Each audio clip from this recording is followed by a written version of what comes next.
What's happening? Merry Christmas, y'all. This is the OG Bronknut 719 West, and we're approaching this holiday season. Well, we're already here. It's almost Christmas Eve, and on Christmas Eve, the Broncos take on the 6-8 Washington Redskins. Now, early in the year, when you're looking at the schedule, we're thinking, man, this could be an interesting game on how it can impact playoff implications for both teams, since the Redskins were in the playoffs last year and the Broncos just barely missed the playoffs last year. But it turns out it's a disappointing year for both squads. But look for the Broncos to be on their third game winning streak this week, because it's a lock, right? I mean, we're playing on Christmas Eve and sunsets are blue and orange, proving that Jesus is a Denver Broncos fan.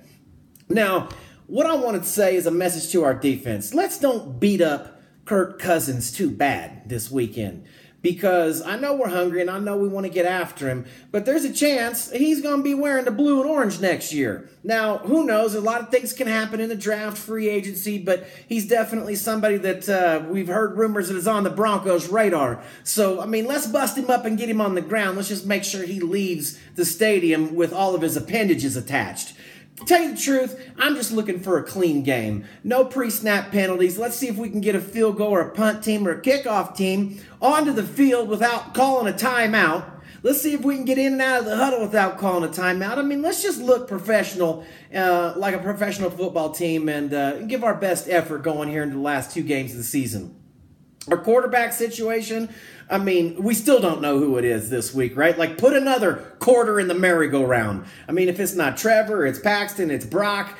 I mean, who knows who it's going to be. Personally, I'd like to see actually Brock play again this weekend. I think he earned it after what he did last weekend. And he looked good, and he looked athletic, and he looked more comfortable behind the center and running an NFL offense than I've ever seen him look in all the games that he's played. He won 8 games in Houston a couple of years ago. He went 5-2 here in the Broncos in 2015. He's looked good in his performances here so far this year. So I think let's give Brock another chance, and let's really see if maybe he's developed a little bit as a young guy in the NFL. Now, we had 2 Broncos elected to the Pro Bowl this year, which is amazing with, you know, the type of season that we've had. But Aqib Talib gets elected to, I believe, his 4th Pro Bowl, and Von Miller, I think, to his 5th Pro Bowl. It might be 5 and 6, but I think it's 4 and 5. And so Von Miller got elected to the Pro Bowl strictly to go rush the quarterback and tackle people. And Talib, it was kind of a new thing this year.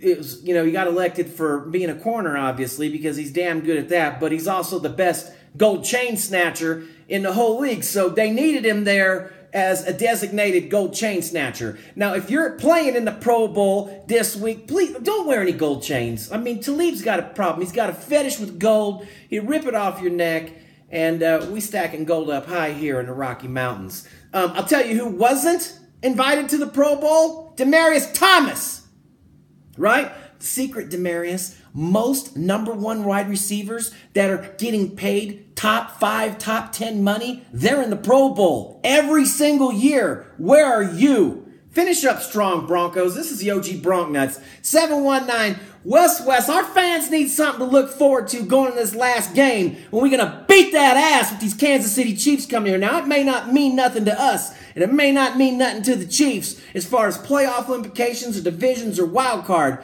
But one thing's for sure, when the blue and orange goes up against the red and yellow booger pickers in Mile High, it's always on like a pot of neck bones. I'm out. Have a good holiday.